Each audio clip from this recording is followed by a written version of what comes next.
It's the last episode of our summer series, so we're staying outside for just a little bit longer than usual this week.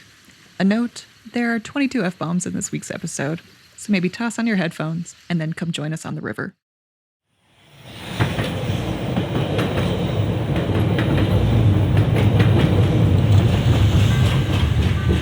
This is Chicago. I don't know what the fuck is wrong with me.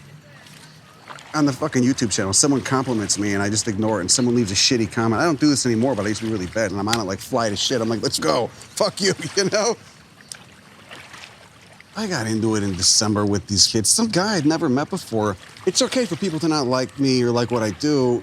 Any normal person would have just ignored the shitty commentary as like internet shit, but for me, I like took it personally just because of my own bullshit in the past and unresolved, starting to get resolved, you know, childhood emotional trauma. It just fucking struck this chord. This guy is kind of part of this world that I'll never be a part of and never really wanted to be a part of and kind of could never function in any way. Like this world of like the PhD, and these are people who've been in school for like 95% of their lives, I feel like, you know? And so I feel like at the end of the day, what this dude was really mad about was he felt like I was stepping on his territory. Like he spent all this money and time going to school, and here I was, you know, this fucking bum, you know, this like working class schlep. My channel's, it's crime pays, but botany doesn't. I don't know, the ethos behind the channel is, I guess, that. It's like this kind of anti-gatekeeping way of looking at the world. My MO behind it was that, you know, crime pays, there's like the cynical take.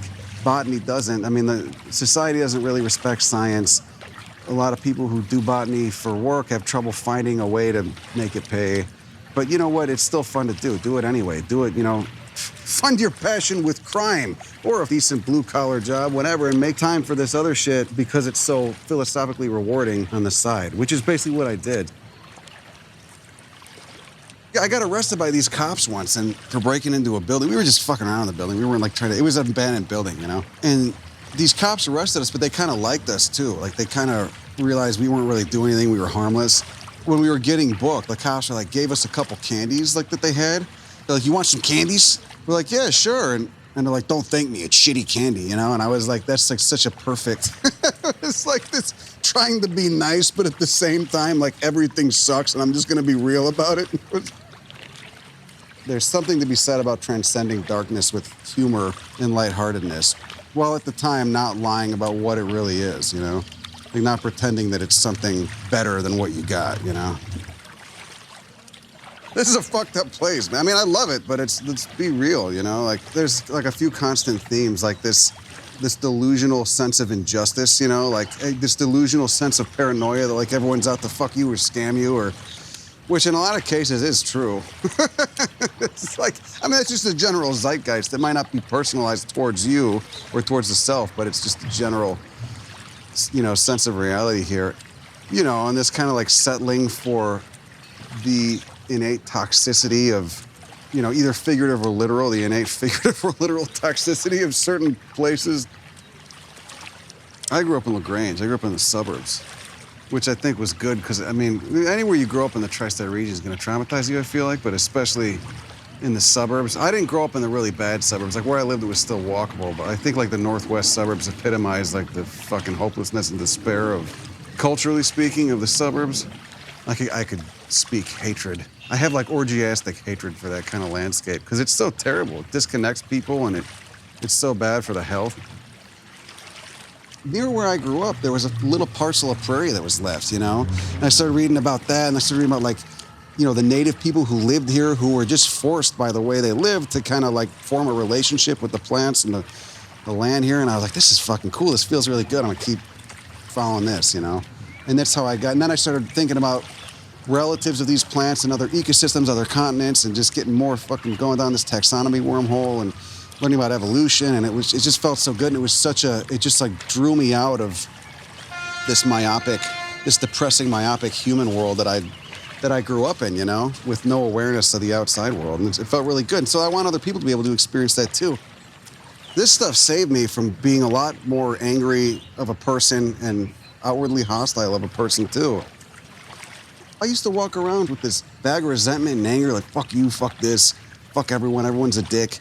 Maybe some of that's true in a lot of cases, but there's also a lot of beautiful stuff in the world. And once I was able to see that, and you don't see it. Growing up in Chicago, I had no idea what the native plants were here. I had no clue, man. It took coming back after living in California where there's like an actual native plant movement. Granted, it's super vanilla and honky at times, but and coming back here and being like, wow, I wonder what the native plants were here, because I didn't see any. Everything here is non-native. Like the only native we have anywhere is box elder trees, everything. Otherwise it's like tree of heaven, European buckthorn. Everything we saw in the river when we just were floating down there in a kayak, like 95% of it was non-native. So we started going down the river. We just made a circle around Goose Island, and there's all these rotting pylons held together by chains, And we saw this fucking beast from like 80 to 100 feet away. I could tell it was a giant turtle, and I was like, that could only be a snapping turtle. We just pedaled up to it, and it was hilarious, man. It was so funny. And it was just like sitting on these rusty chains with this creosote-laden wood that's still rotted because the river's so nasty and toxic. And yeah, it was funny, man. I had heard life had been coming back to the river. The hippie guy that ran the kayak spot told us that there's like 60 species of fish that they've documented now in the river, and there's beavers. We saw beavers like a week ago. It's like, wow, there's beavers in the fucking Chicago River now. That's crazy. I couldn't have imagined that 20 years ago, when I was a little mischievous delinquent, running around getting into trouble. I think anyone who's disgruntled or like kind of philosophically angry or depressed or anxious or whatever, and plants make people feel good, and plants are the kind of the antidote to that. I mean, as primates, I think it's in our genome to bond with these things, that they're just gonna, some people won't give a shit, some people won't, they'll never see it, they don't get it, but I think a lot of people, the majority of people will, and at the end of the day, plants make people feel good, and more importantly than that, viewing plants not just as, they're pretty or whatever, but viewing them through the context of ecology and evolution, ecology especially. I mean, you have a lawn, you kill it, you plant native plants, you watch all this shit start coming back, all this life start coming back, the insects, the butterflies, cool lizards, cool birds, all this. It feels good to be around that stuff. Anyone who doesn't think that, I think at some point everyone does.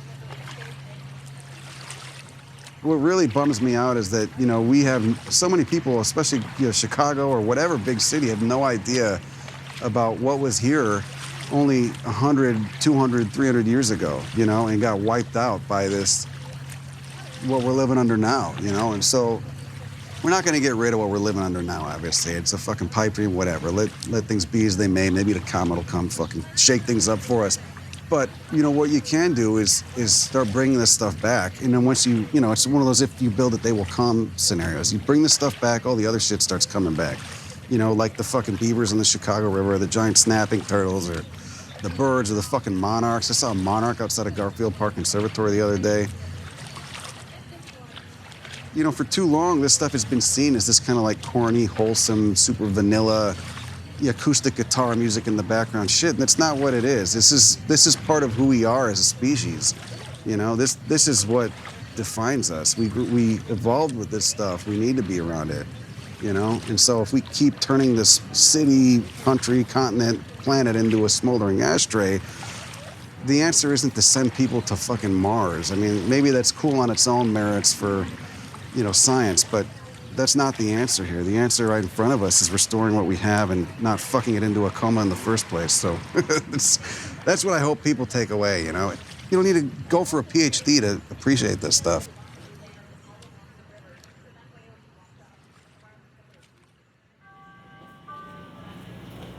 Next week in Lincoln Park, a 93-year-old working actor who was literally one of the good old boys. They wanted to shoot this movie called The Blues Brothers in Chicago. From Superphonic Studios, this is Chicago. Listen every Sunday.